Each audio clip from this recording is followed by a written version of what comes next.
COVID-19, why you do this to me? I really don't like being stuck in quarantine.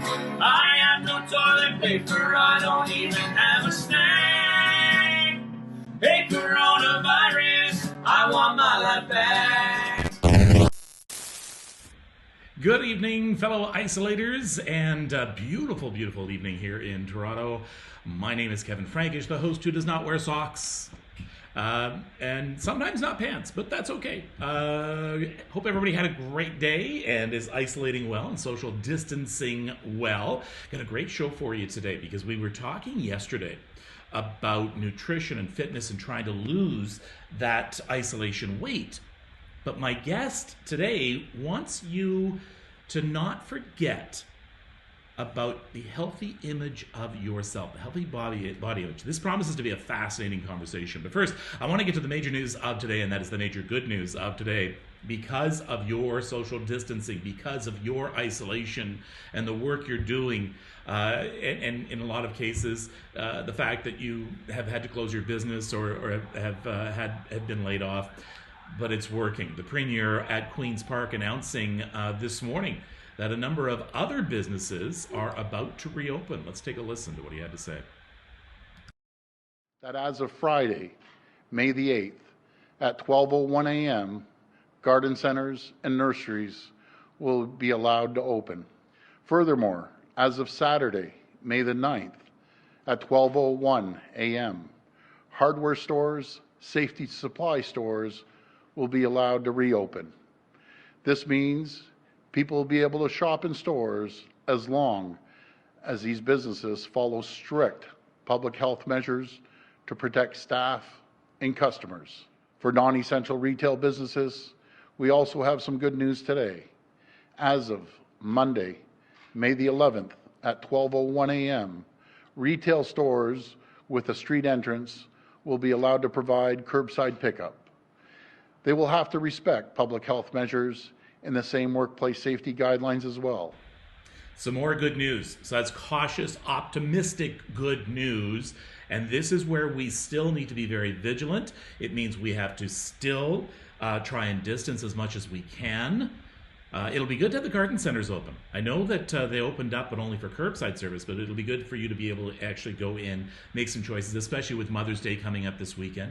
It's going to be great to have some retailers back open. Sadly, people who do haircuts are not able to do that out on the curb from a distance, but a lot of retailers will be opening up and back to work on Monday, offering curbside service only right now. Hardware stores reopening this weekend for those renovation projects and things that need to be done. So remember your social distancing, remember to wash your hands, just remember to take all of this into account. Now, if you were with us yesterday, we were talking about nutrition, we were talking about health, and we were talking about the isolation weight.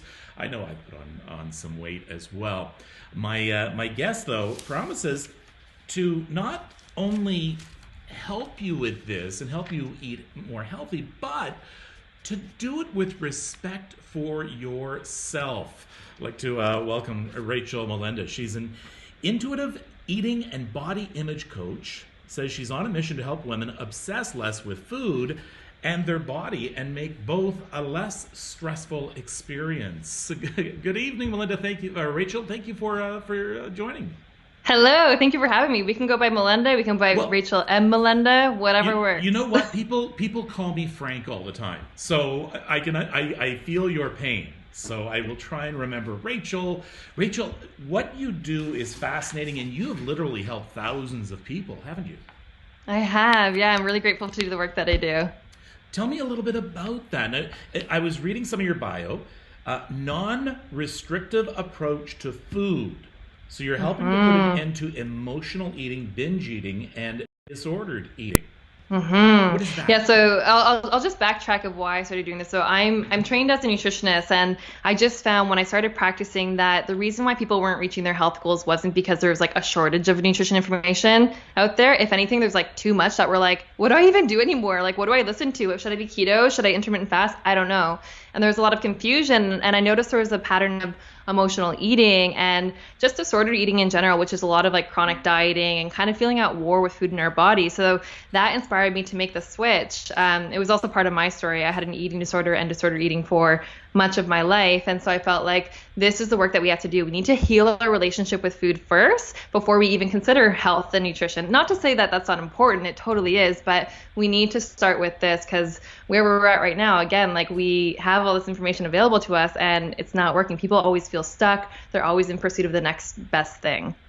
Now, there's a lot of information that you're going to have for us that pertains as well to the stress eating a lot of us complain about, and the binge eating and the boredom eating and things like that. And so we're going to be getting more into that, but I want to talk to something else right now, and I want to ask my viewers.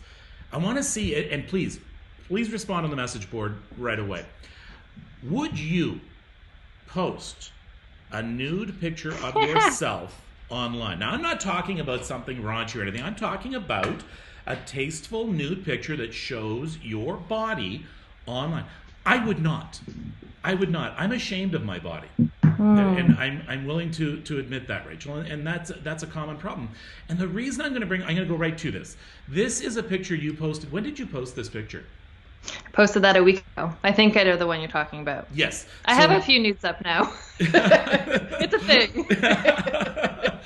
This is something that by social standards is probably something people would frown upon. In fact, you said that you lost 100 followers on your site because of this picture.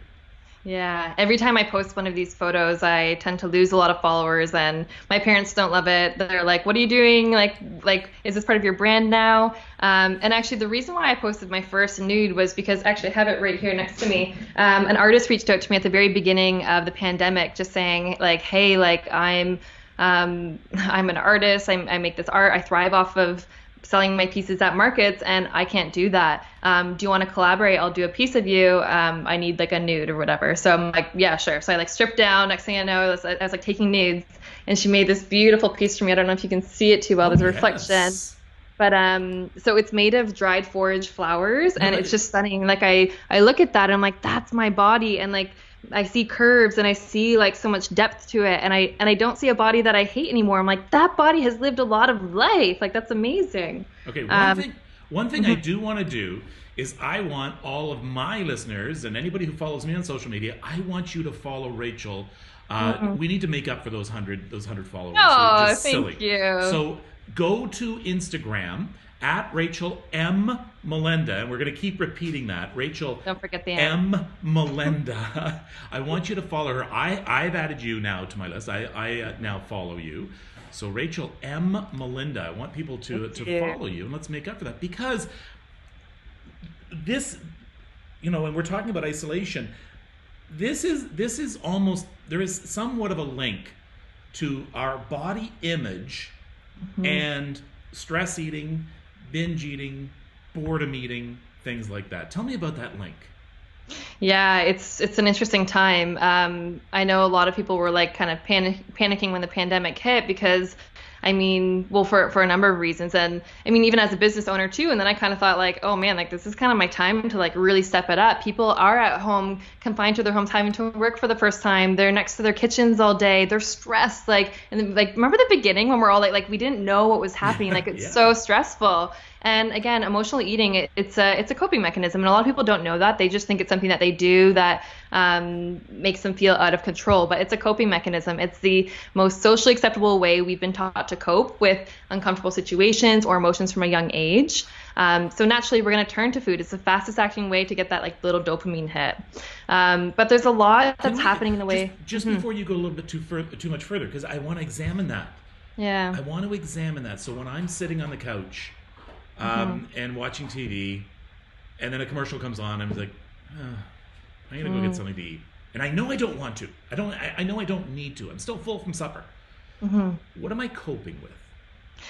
I would say boredom, the need to be stimulated all the time, the need to feel something. The thing with emotions is we're not really taught how to sit with these things. So when that uncomfortable emotion creeps up, whether it is boredom, something as like harmless as boredom, or sadness or anger, we quickly turn to food. And again, from a young age, we're taught to do that, right? If you see a kid that's crying, it's like, here, have a lollipop, have an ice cream, Yeah. or I'll like stop your tantrum and you'll get dessert. And we always have little Cheerios or something along that they Always. can just munch on and things Yeah. like that. Yeah. And I'm not a parent, so I always feel guilty Yeah. talking about this because I haven't walked that road. I imagine it's so challenging and we're just doing the best that we can. But I think what we need to realize is that forcing kids to not feel this or really sit in those emotions, we're teaching them that those emotions aren't safe. So when adulthood hits and those emotions come up, again, it's like, where's the food? Where's the ice cream? It's just the way that we know how to cope. Okay, I'm getting a lot of people saying they can't find you. That's because you're not listening, Oh. Mike. Mike Robin. You Mike forgot Robbins- the M. Mike Robin is one of my viewers, and he's always causing trouble. Okay, I'm just going to point this out. Mike, come on. Mike. Okay, it is. I'm going to put it up on your website. I'm going to put up your website graphic. It's the same name there. It's Rachel M. Melenda, because there's another Rachel Melenda, unfortunately, that got the Rachel Melenda. So it's Rachel M. Melenda. So add that M between Rachel and Melenda. All right. So, and I've got a bunch of people who want to follow you. So, and even awesome. Mike. Thank you. Now, you're going to regret having Mike follow you. But I think I'm going to love Mike. that's your problem. That's your problem. No, we all love Mike. We all love Mike. So we always now you talk on your website that when we talk about anorexia and we talk about bulimia and that and it tends to be more women who live with this. This must be hell for these people during times of isolation because we're throwing a whole bunch of more things and stresses at them, aren't we? Yeah. And and I do want to differentiate an eating disorder versus disordered eating because there's usually some confusion. An eating disorder is a mental illness, right? So that's the anorexia, bulimia, and orthorexia. Orthorexia might be a new term for you. So that's actually the obsession with being healthy, the pursuit of health. Whereas a disordered eating is like that chronic, like starting fresh Monday, always dieting, eating like aspartame, everything. And that's a world where I lived in for a long time. But yeah, this whole period of being quarantined, eating, turning to food, we're moving less. We are maybe we haven't put our jeans on in a while and we're putting them on for the first time. We're like, it's all making us like look at our stuff. And it's like, usually our coping mechanisms or strategies for these are to like work out more or control. And we've actually been like taught to go back to basics in a way, right? I mean, I would have hoped that I think something cool happened at the beginning of this pandemic. And I wrote a post about this because I don't know if anyone remembers like grocery shopping at the beginning of this, but I had a thought when I went in the grocery store. I went to a No Frills and it was like packed, like it felt like an apocalypse. And I was like, I can guarantee no one is thinking about, is this keto right now, because at that point we were just like, food is food. At that point we didn't know grocery stores would stay open. And so something kind of cool happened there where we're like, wow, what a gift it is to have access to this food, right? Definitely. And so now all of a sudden we are, and we're like, okay, I was doing so well because spring was coming up and we, quite often we're getting ready for spring and for summer because I've got to get back into my Speedo after all. No, the Speedo has to get back into you. Okay. Explain that. Yes. Explain okay. That. I'm sweating already. I'm excited. There's just this common misconception that we need to always fit into our clothes. We're like, I need to fit back into those jeans I wore pre-pregnancy or from high school. And it's like, wait, why are we not recognizing that our body changes, that our body has different demands? And why are we like living so confined to those clothes when we can just size up, right? And I know psychologically that's hard because we're like, we feel like we're giving up. But by sizing up, I mean, I'm usually a size 12 and I'm wearing these really comfy size 14 jeans right now. And the way it changes how you engage with food and your body for the day is like night and day. Whereas like when your Speedo's pinching at you, if it doesn't really fit properly anymore, your thoughts are going to be like, when you go to reach for that pina colada, you're going to be like, I shouldn't have that. Whereas if you were wearing that comfortable Speedo, you're going to be like, no, I'm going to enjoy that and move on with your life, right? But it's almost an admission. I'm going to get something bigger. I'm giving in. It feels like I'm giving in.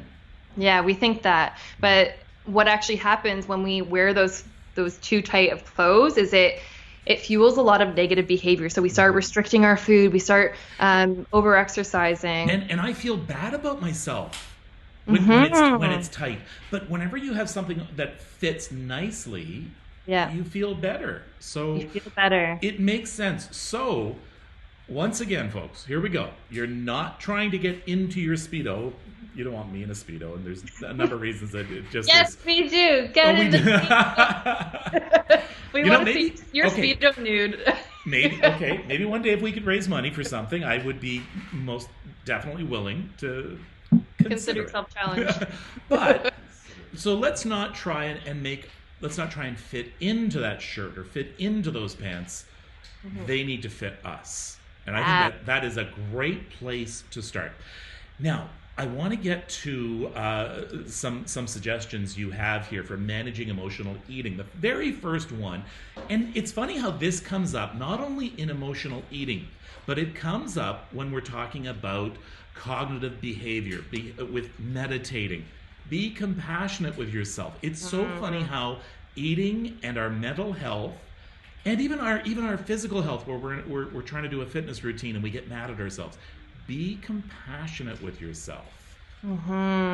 Yeah, so it's so funny because even like you hear like the whole sizing up thing, we think we're giving in. We think if we be nice to ourselves, then we're gonna like everything's gonna fall apart. And it's so funny how we think that if we allow ourselves pleasure and joy and to feel good, that it's gonna do the opposite, like it's gonna like derail us. But it actually does. It does the opposite. It actually fuels healthful behavior. So compassion is huge, especially with emotional eating, because again, what I want you to remember is that emotional eating is just a coping mechanism. That's it. We tend to make it something more because we're like, oh no, like I shouldn't be doing this. How come I have no self-control? I'm going to gain weight. And we make this whole story around it. So when we bring in that compassion piece, we can recognize like, okay, body, like you're living through a pandemic right now. Like I totally get why you turn to the fridge right now. It's the only way that you know how to cope. Okay, like I see that you did that. And what that does is that prevents us from like doing the spiraling thing where we're like, okay, like I totally went off the rails. I need to start fresh tomorrow. And again, that restriction fuels binge eating and overeating as well. So a lot of people think that like by dieting, they're doing themselves good, and they wonder why they keep starting fresh tomorrow and tomorrow and tomorrow. Oh my gosh! Everyone is talking about beaches and the The nudes. the news Oh, and and Mike, that. Mike is chirping my mic. I think we got to have a word with you, Mike Robin. Already he's you see, I told It's you. okay. Donna's defending me. I told you that Mike it would be a problem. So you were warned. Thank you. No, you know what? You're going to find Mike is just one of the most friendly guys. He lives up in Cochrane, actually. Got it. Okay, so but everyone's talking about that, and I want to go back. Hold on, I'm going to go back because it was something Patricia had said. I have to scroll back. Where was that? Here it is. I'm going to put that up. Patricia says, "I haven't worn a bathing suit in years." Patricia, I want you to tell me why, please. I want you to tell me why you have not worn a bathing suit in years. I'll wait for your comment, and I'll pass it on. My guess is that she doesn't feel comfortable in it. A lot of people feel that way. Yeah. Do you want me to chime in, or are we waiting to hear Yeah, from her? no, please, no, chime in, and I'll tell Okay. you what she says when I get it. Yeah, I mean, bathing suit, there's a lot of pressure because we're taught that there's only like one cookie cutter way to look good in a bathing suit, and that's with washboard abs and like a thigh gap. We're not taught that you can look cute and feel good in a curvy body. And you know what? I struggle with bathing suits my whole life, and I was always the one wearing tankinis, and nothing wrong with that, but I was like, I'm not showing my belly. And what I've done recently is I've just started to celebrate my body and celebrate body diversity. That's another tip for you, is like fill your newsfeed with more representations of your body. So when I look at my newsfeed now, I don't walk away feeling crappy. I'm like, I see representations of my body. I see that my body's the norm. And with bathing suits, I finally got bathing suits that complement my body. Yeah, what's up? Okay, here it is. Patricia Okay. just says, I'm too skinny. And believe me, yeah. when I was younger, my big problem was I was too skinny. I went to the doctor, and the doctor laughed at me at that time. So there's the other way as well, isn't there? Totally. Yeah. And Patricia, I'm happy that you brought that up because we tend to err on the side of like the fear of gaining weight, but the fear of losing weight can be just as real, and the fear of being thin.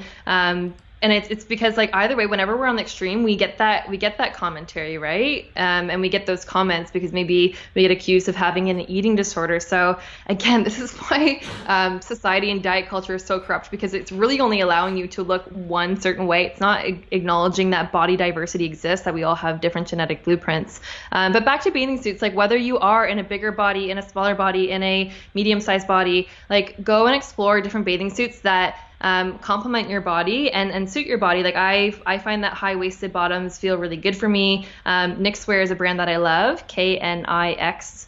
WEAR, I can spell. Knixwear. They are a body positive lingerie and swimwear brand. And what is that?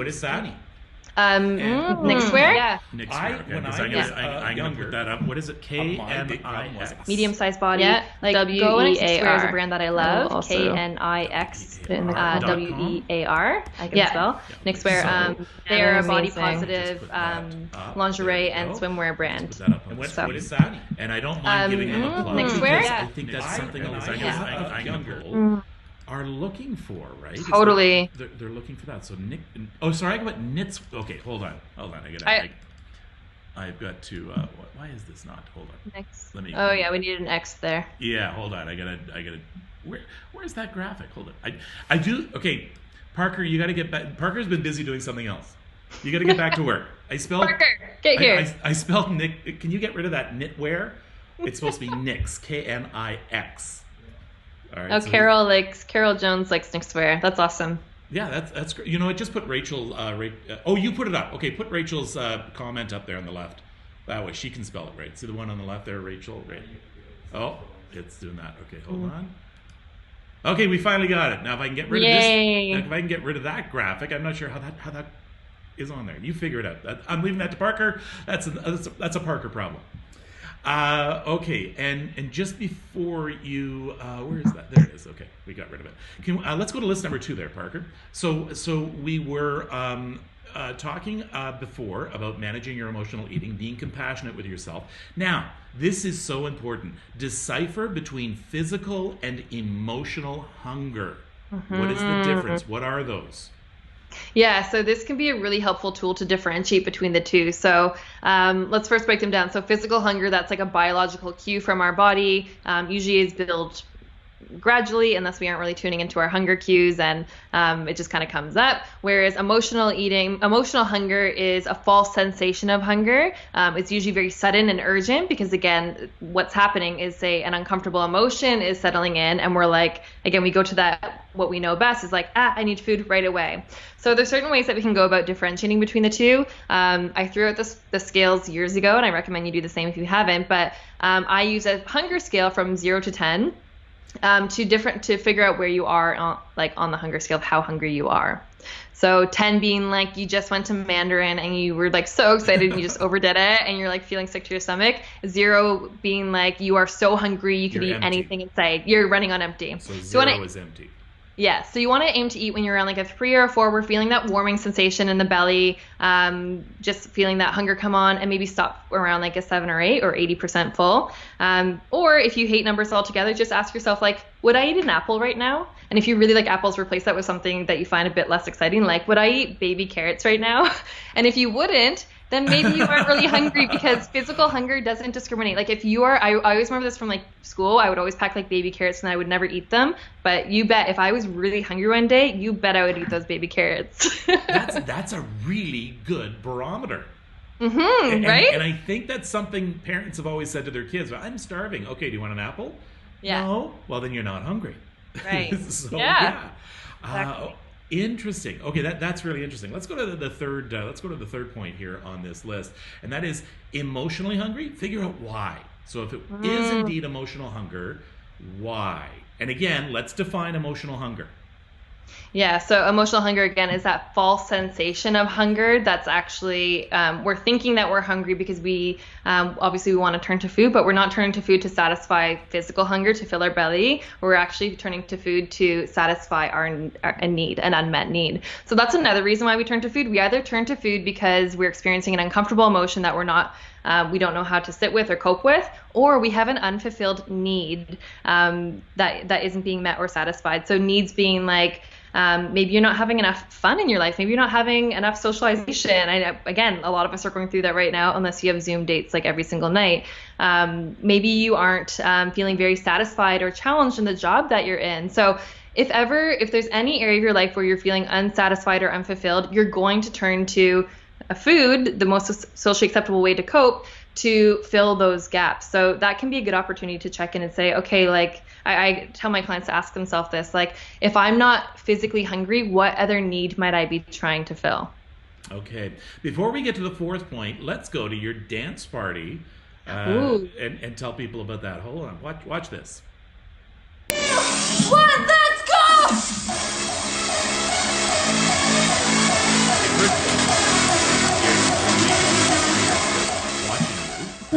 So, and by the way, folks, if you want to register, go to Rachel M. Molenda, rachelmmolenda.com/links, and you can register for this Friday's party. Yes. Tell me about the dance party. Yeah, so the dance parties came about in a really cool way. So, I mean, I just love moving. I love music. Probably coming from my theater major in the past. But anyways, I used to pop on Instagram stories and like bust a tune and just like do a dance and just move. And then I happened to do that on the Saturday at the beginning of the pandemic when everything was hitting, and so many people responded being like, "Oh my God, thank you. I needed that bright light in my feed. I needed like some hope." And I was like, okay, like maybe we should have a dance party. So I was like, Monday, Instagram Live, let's do it. And I made like a cool playlist, and I had like 100 people dancing with me, and I was like, let's do it tomorrow and then the next day. And so I quickly became a dance instructor overnight, and I did it like 5 days in a row. And I was like, okay, maybe I'll scale back to like twice a week. So I continued it, and it's been really cool because I mean, I'm such a fan of not only intuitive eating, but intuitive movement. So movement that feels really good for you. And to do these dance parties, you don't have to know how to dance. Just like come, close your eyes. I have the playlist set up for you, and move in a way that feels good. And it's such a good way to get your blood flowing, get your mood boosted while you're in quarantine, and feel good too. And so Mondays, we do it every Monday at 12:30 on Instagram Live. And then we carry it over to Zoom on Fridays at 5 p.m. Because then we can like see everyone dancing. Sometimes I'll do women's only one, and I'll say, hey, bra and undie party, like as like an empowerment piece. And then we kick off like a little happy hour at 5:30. And it's been so fun for me, and such a happy accident. That is fantastic. So I don't know why that graphic is staying up there, Parker. Our computers are doing weird things today. I apologize. Who is Myron? I was just going to tell you, I was like, Myron is my dad, and he's trying to get, have you ever met Bryan Adams? Yes. I feel like you would have. So my dad is like the #1 Bryan Adams fan, and he's been to like a gajillion concerts, and I've been to like half a gajillion, and it's always our goal to get me up on stage and sing Baby When You're Gone with him, the duet song. Anyway, so there was one of his concerts in Montreal. I was trying to get up on stage, and I was like being a hooligan, and I made it in one of his music videos. Which video? Drop the link. Pardon? My dad will drop the link. It's House Arrest. Okay. When that comes up, Parker, can you try and look it up on the iPad, and I can hold it up maybe. Yeah, we'll try and get to it. Yeah, that'd be funny. Okay. I love that you noticed that. So, no, because it would take too long. Melanie is asking a very simple question. What do you do? So Melanie has joined us a little bit late, and I think it's a fair question. Tell people what you do. Yeah, great question. Thanks, Melanie. So I'm an intuitive eating and body image coach. So what I do is I help women, specifically, not limited to women, but primarily, heal their relationship with food. So what I help them to do is I help them to break up with diet culture and the rules that they've been following for so long, the rules that aren't working for them. So if you're living a certain way that right now that feels hard for you, it's probably because you're following someone else's rules that's not really in line with what your body wants. So I teach everyone how to break up from that, how to listen to your body again, how to make peace with food. So like if there's like a scary food that you can't bring into the house, I often hear chips, chocolate, ice cream. People are like, can't be in the same house with those. I teach you how to actually bring that into the house and have that handful of chips and walk away without exercising self-control or willpower, and essentially get people on the path to becoming an intuitive eater. No.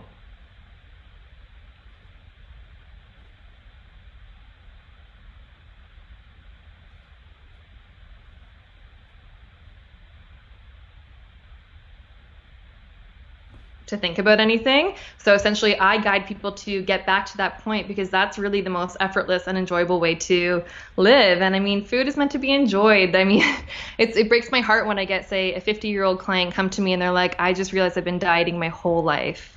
So we really work on that and repairing that relationship with food. So is there a message? And yes, our bodies are very smart. Is there a message our bodies are sending us when we crave carbs? What message is being sent? Mm-hmm. Because maybe I'm thinking maybe we're just not listening properly. We're saying our body wants carbs. We're just interpreting it wrong. Yeah, it could be that. So, I mean, if you feel like you're craving carbs all the time, there could be a few reasons for that. If you feel really tired, you might crave carbohydrates because it's the fastest acting way of getting energy. It's the most easily digestible one, or the fastest digested macronutrient.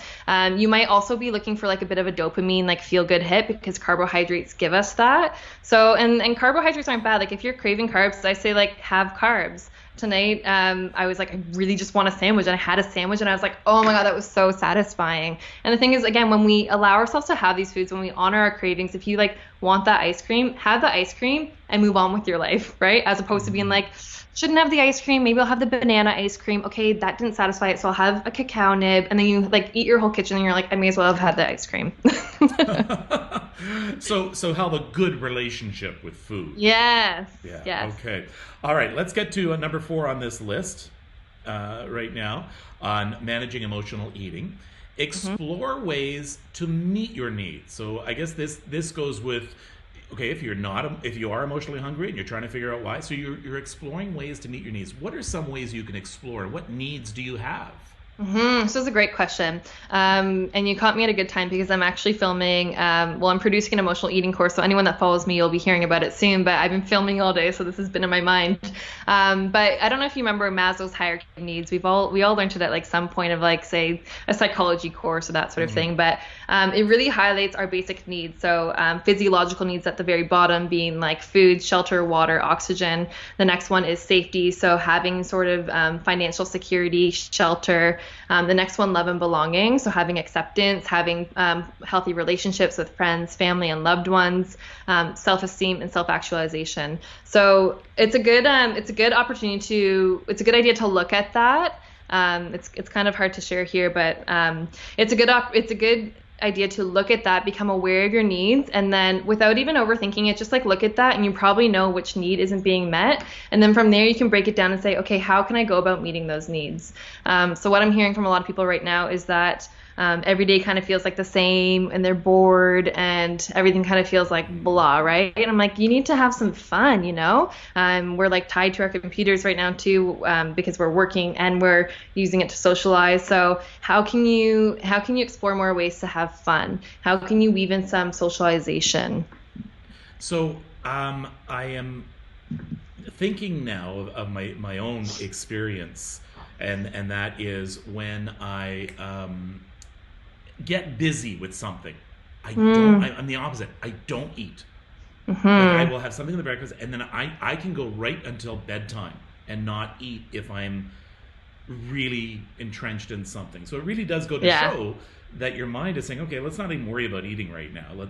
You're busy. Now that's not always healthy. I know that. But it does show. It does show that when you are busy, that okay, that's really interesting. I had that exact day today, just being so busy, and I was like, and like really enjoying my work, that I was like, food's annoying right now. Like I wish I just could just like pop a pill and be full. But again, when you're busy, you are kind of stressed without realizing it. So naturally digestion is going to suppress. I saw someone say that like when they get stressed, their appetite goes away. So that can be super common. And that's just like a survival mechanism. The body's like, I'm stressed. I don't need to worry about digesting or producing any enzymes to make you hungry right now. Like I just need to survive, right? Again, it's your body's always focused on survival. And that's where we go back to our shows. And by the way, I'm going to have Patricia Rockman back on from the Cognitive Behavior Studies Center.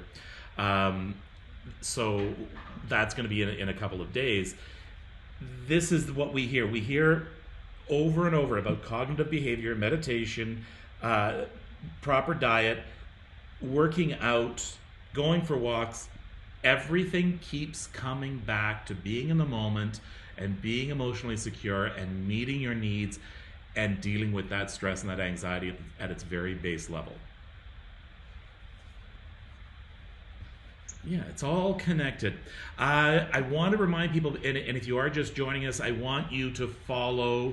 I want you to follow Rachel on Instagram, because some very small-minded people, unfortunately, unfollowed her when she put a picture of herself without clothes on Instagram. Now, it was not a provocative picture, and it was not meant in any way to be gross or anything like that. It was just simply meant to say, I like my body. I'm comfortable with my body. So you lost 100 followers. I am challenging everyone to go to Instagram right now, and it's Rachel M. Melenda. Remember that M. Follow at Rachel M. Melenda. And again, I asked before, would people put a picture of themselves up? And everyone said, no, not this. So I'm not asking you to do that, but I'm asking you to at least like your body. I don't like mine. I really don't. I saw myself on a camera yesterday, a side shot that Parker had set up, and I thought, oh man, why is that? I look terrible. Why do you feel like you look terrible? What's wrong? What's wrong in your mind? Okay, what camera have we got here, Parker? That it doesn't matter. This one here. Okay, so let's. I'm just going to tilt it down. I'll just you see, right here. Okay, right there. I hate to see that, and I feel bad about that. I mean, it's there. I'm fighting to get rid of it, but I really feel it when it gets on. Okay, that's enough. That's enough pictures. No more pictures. Okay. Often why we feel this way is because we've been taught that it's wrong, right? There's not really, and actually, you know what? Now that I think of this, we as women, we're getting a lot more representation of body diversity in the media, but it hasn't really hit men yet. I've noticed, like, Dove has gotten behind this Nick swear, but like no one really talks about the body challenges that men face. And so as a result, maybe you don't have representations in the media that says, hey, maybe your body's okay just the way it is. Do you feel like you're healthy? Yes, I could be healthier, but I'm eating fairly well. And when How do you feel? I feel good. And when I don't eat well, I feel terrible. But I do eat well, and I'm enjoying eaing well. So I'm enjoying throwing pumpkin seeds on things and having oatmeal and getting rid of sugar and salt and things like that. So I do feel well.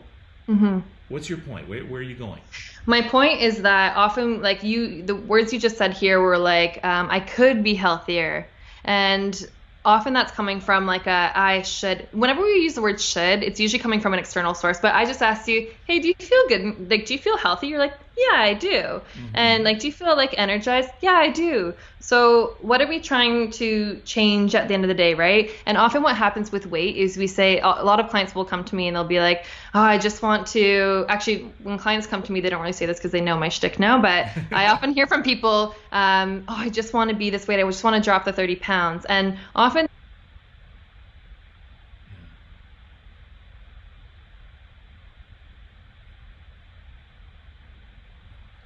everything's going to be like hunky-dory, life is going to get better.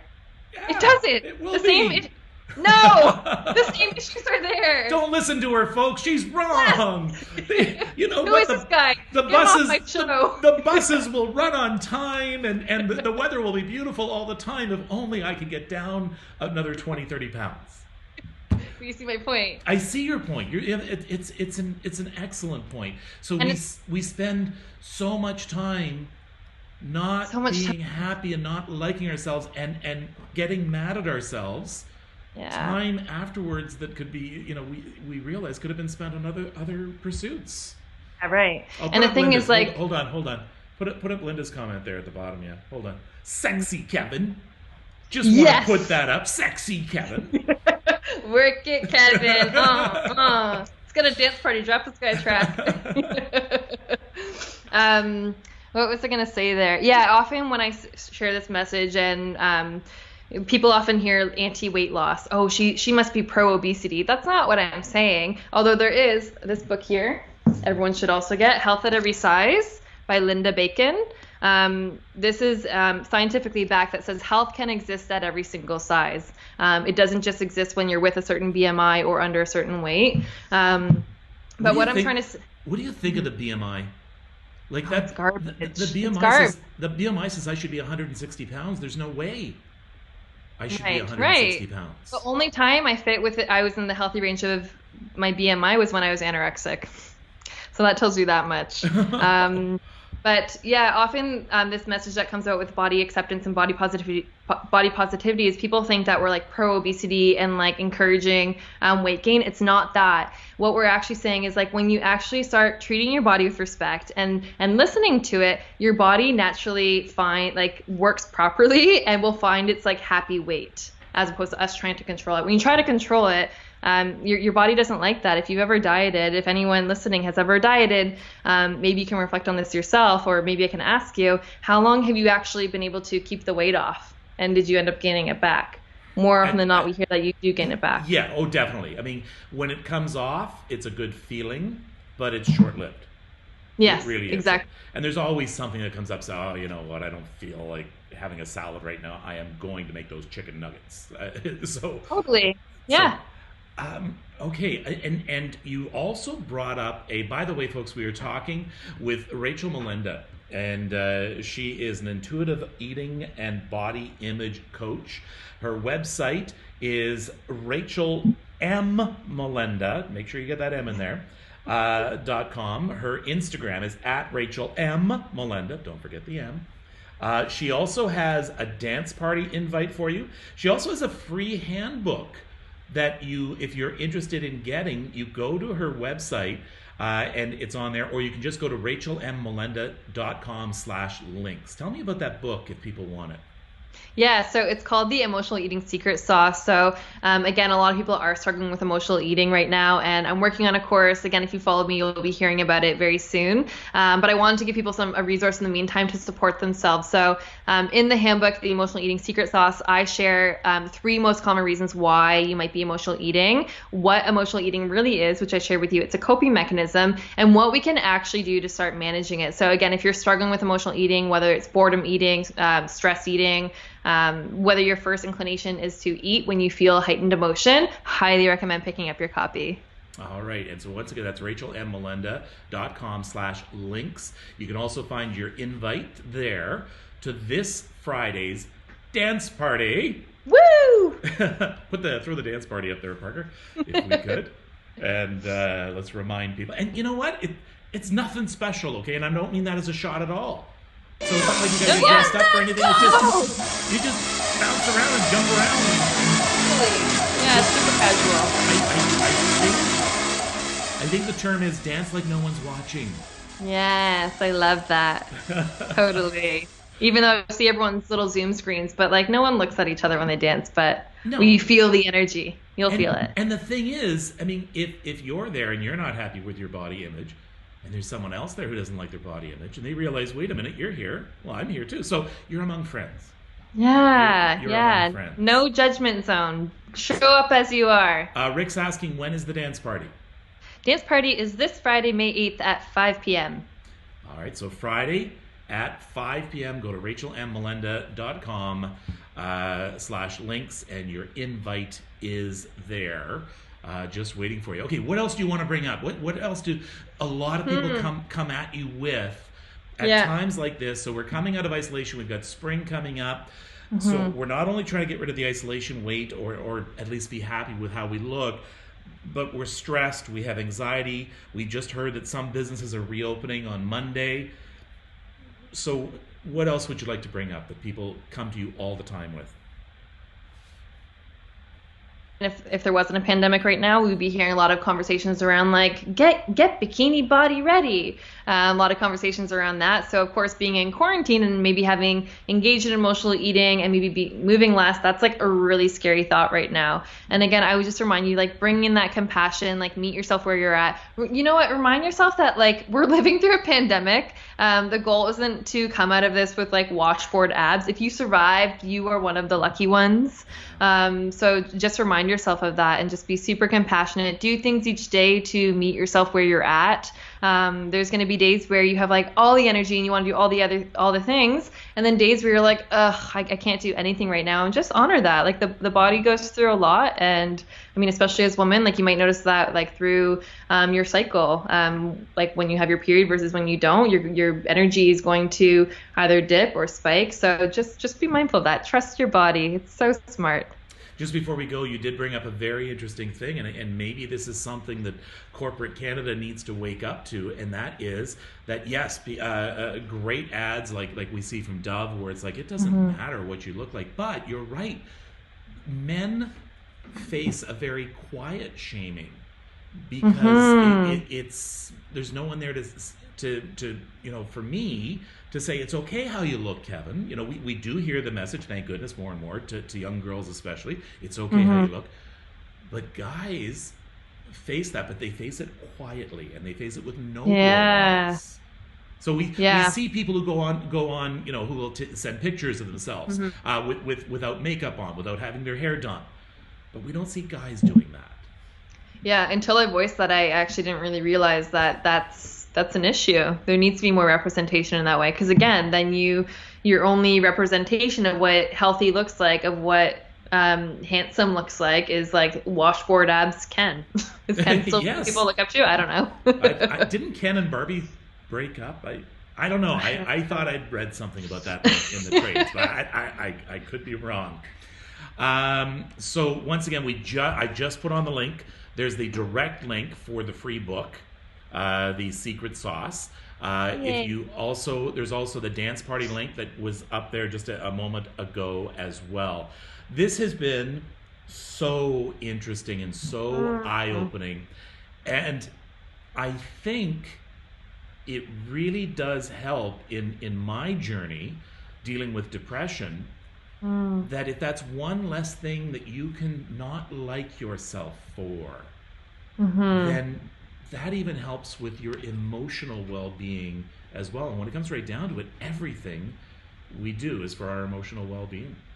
Totally. Yeah, we've got to prioritize that. And I love that there's more conversations and awareness happening around mental health, because that dictates everything, right? That's going to, and as you experience, I didn't know that was part of your story, but as you experience that dictates how you show up in the day, how you engage with food and your body and the people around you. It's so important.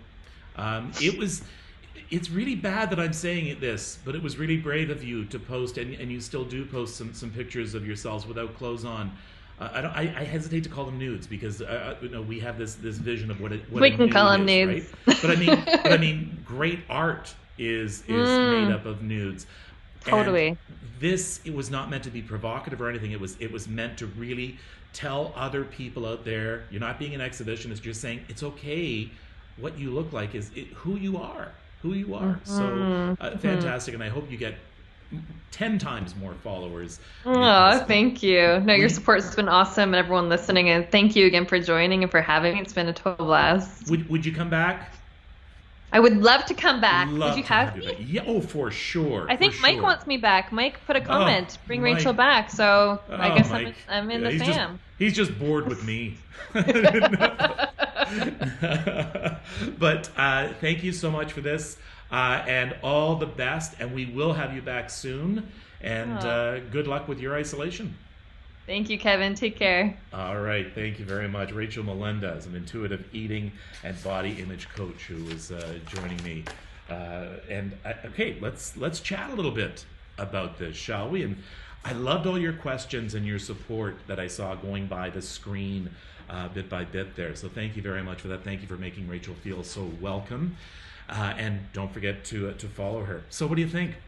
What do you think? I mean, this speaks a lot to so many different topics that we've talked about with isolation, with our mental health, with our physical health, with our diet, and that is liking yourself. So ask yourself the question, would you post a nude of you on your social media, and what kind of backlash do you think you would get? Rachel lost 100 followers for that. So ask yourself the question, why? How come? Isn't it funny how everything seems to revolve Our well-being revolves around how much we like ourselves. And like I had said before, when it comes right down to it, especially with your mental health, the number one advocate for you is going to be you. You are going to be your own advocate. So don't wait for someone else to say, hey, Kevin, you look good. Kevin, you look sexy. I need to say it to myself, and you need to say it to yourself. And really, when it comes right down to it, you know what's going to happen? You're going to go out there with this glow, and people are going to say, wow, you look good. Fool them. All right, thank you so much. By the way, I made a mistake. It's not tomorrow the mayor is joining me. It will be Monday. Mayor John Tory will be with me. Great news as well. I got in contact with Dr. Jason Fung. He is the one who talks about the benefits of fasting, especially for those with diabetes. Now, that doesn't mean you fast and you lose weight and that's what it's all about. No, this goes back to liking yourself. This goes back to a proper and healthy diet. So he is going to tell us, he's going to get rid of all the myths we've heard about fasting. He's the guy who literally wrote the book on it, on healthy fasting. And so he is coming up in the next few days as well. I'm also going to be talking to Matt from Tourism Toronto in the next few days about getting things back online. What's going to be opening up? He says there's a lot of plans in the works. So we are all going to have to be ambassadors and get people here to Toronto. So thank you very much once again for joining us. I want to remind you to please support groups like Kids Help Phone. It is still Mental Health Week this week as well. So thank you. You know what? I'll come back and say goodbye in just a moment. I got it. Let's give some promotion to these great organizations.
Question just came in. Arlene, Kevin, do you feel we're ready to open so many places not too soon? Yes, I do, Arlene, because I think we're doing it in a smart way. In fact, just in case you missed the Premier earlier, let's go back and listen to what the Premier had to say a little bit earlier about what is reopening. That as of Friday, May the 8th, at 12:01 a.m., garden centers and nurseries will be allowed to open. Furthermore, as of Saturday, May the 9th, at 12:01 a.m., hardware stores, safety supply stores will be allowed to reopen. This means people will be able to shop in stores as long as these businesses follow strict public health measures to protect staff and customers. For non-essential retail businesses, we also have some good news today. As of Monday, May the 11th at 12:01 a.m., retail stores with a street entrance will be allowed to provide curbside pickup. They will have to respect public health measures and the same workplace safety guidelines as well. All right, and I'm glad the mayor is going to be here on Monday instead of tomorrow, because I definitely want to address this on Monday when other retail services open up. It's important because we need to get the economy back working again. We need to get people working again. We need to get things moving, because when you open up, let's say, a pet shop, okay, there are a number of businesses that depend on that pet shop. There are restaurants that depend on the owner and the staff of the pet shop going out and having lunch there. Now, again, restaurants will not be allowed to have people sitting down just yet, but it's really a domino effect. So we need to get the economy working. We cannot do it, though, the way that we're hearing from some people. Just open everything up. Let's get concerts going. No, we still can't gather in large groups. We still have to do social distancing, but we need to get people working again. So we have been so good. We really, really have. I'm so proud of my fellow Ontarians and Canadians. We've done so well, and we will continue to do well. We'll probably get a second wave, but we don't want it to be bad, because there are some predictions it could be worse, because everyone lets their guard down. So don't let your guard down. This weekend, if you're going to gardening stores, you still want to wash your hands. You want to social distance. You want to wash your hands when you get home. You want to keep up our progress. We don't want to fall backwards. Anything else? What else there that people are talking about? Okay, you know what? I gotta go make supper. I gotta go make dinner. It's a little bit late, and I am physically hungry, not just emotionally hungry right now. That was a great guest. Looking forward to seeing all of you again tomorrow night. Thanks for joining me. Take care of yourself, especially. You know what? I'm going to emphasize that today. Take care of yourself and take care of each other.